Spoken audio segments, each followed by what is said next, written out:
சற்று முன் கிடைக்கப்பெற்ற மிக மிக முக்கியமான செய்தி ஒன்று வெளியாகி உள்ளது. ஜனாதிபதி எடுத்த நடவடிக்கை அதிர்ச்சியில் முதல்வர் மு.க.ஸ்டாலின் கடந்த சில மாதங்களுக்கு முன்பாக உச்சநீதிமன்றத்தில் ஆளுநர் ஆர்.என். ரவி அவர்களுக்கும் ஜனாதிபதிக்கும் எதிராக ஸ்டாலின் அவர்களது வழக்கறிஞர் வழக்கு ஒன்றை தொடர்ந்தார். 10 மசோதாக்களுக்கு மேலாக ஆளுநர் கையொப்பம் இடாமல் கிடப்பில் போடப்பட்டதையும் ஜனாதிபதி இதை கேட்காமல் இருந்ததையும் சுட்டிக்காட்டி வழக்கு தொடரப்பட்டது. ஆளுநர் மீது வழக்கு பதிவு செய்தது எந்த ஒரு தவறும் கிடையாது. ஆனால் இந்தியாவிற்கே பெருமை சேர்க்கக்கூடிய ஜனாதிபதி மீது வழக்கை தொடர்ந்த ஸ்டாலின் அவர்கள் கிட்டத்தட்ட நீதிமன்றமும் ஜனாதிபதியை முன்வைத்து சில கேள்விகளையும் கூறியுள்ளது.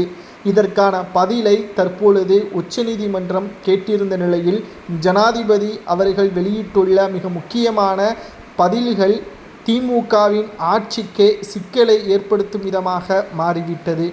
நீங்கள் கொடுத்த மசோதாக்கள் 10இல் பல்வேறு குளறுபடிகள் இருந்ததாகவும் அதில் மசோதாக்களை கையொப்பம் இடவில்லை என்றால் அது ஆளுநருக்கும் சபாநாயகருக்கும் இடையே இருக்கக்கூடிய உறவுதான். அதில் நீதிமன்றத்தை நாடுவதில் எந்த ஒரு தவறும் கிடையாது.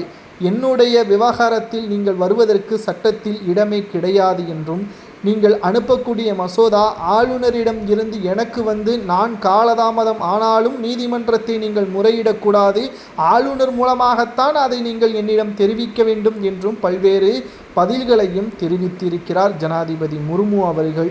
ஒட்டுமொத்தமாக திராவிட முன்னேற்றக் கழகத்திற்கு இது மிகப்பெரிய ஒரு அதிர்ச்சியையும், இதனால் ஜனாதிபதி அவர்கள் மீதே பொய்யான தகவல்கள் தெரிவித்ததாக கூறி நீதிமன்றத்தின் மூலமாக ஜனாதிபதி அவர்கள் திமுகவிற்கு எதிராக வழக்கு தொடர்ந்தால் திமுகவின் ஆட்சியவே கலைக்கக்கூடிய வகையில் நீதிமன்றத்தின் உத்தரவுகளும் தலைகீழாக மாறும். இதனால் ஜனாதிபதி எடுத்த நடவடிக்கையால் அதிர்ச்சியில் ஸ்டாலின் அவர்கள் இருப்பதாக நம்மால் பார்க்க முடிகிறது. தமிழகத்தில் நடக்கக்கூடிய பிரச்சனைகள் வைத்து பார்க்கும் பொழுது சட்ட ஒழுங்கும் மிக மோசமாகவே இருக்கிறது.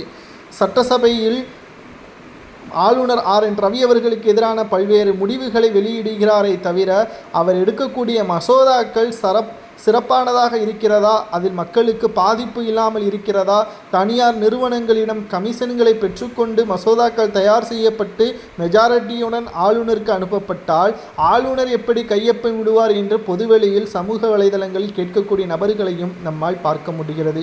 இது ஒரு பக்கம் இருக்க, ஜனாதிபதி அவர்களது வழக்கில் திடுக்கிடும் பல்வேறு பதில்களை ஜனாதிபதி முர்மு அவர்கள் தரப்பிலிருந்து கொடுக்கப்பட்டதால் இது ஸ்டாலின் அவர்களுக்கு மிகப்பெரிய ஒரு சிக்கலை ஏற்படுத்தியுள்ளது. ஜனாதிபதி கூறியது சரியா தவறா என்பதை கூறுங்கள்.